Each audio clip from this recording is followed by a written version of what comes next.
हुन्छ तपाईँले यसलाई उठाउने अनि तपाईँको हेलमेट लगाएपछि यसरी लाउने क्लिप यहाँ हुन्छ यहाँनिर प्रेस गरिदिनु हुन्छ है यसरी लाउने अनि अहिले फेरि खोल्दाखेरि चाहिँ यहाँनिर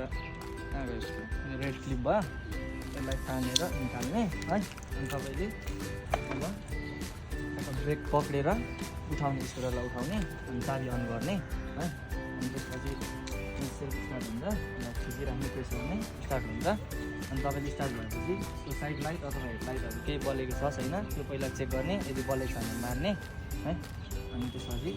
ट्राफिकले जब तपाईँलाई जानु भन्नुहुन्छ संस्थाको अगाडि जाने है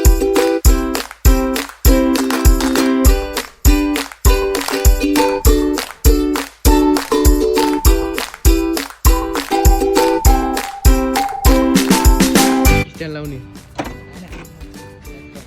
चाबी अन गर्ने ब्रेक गर्ने कहाँ जाने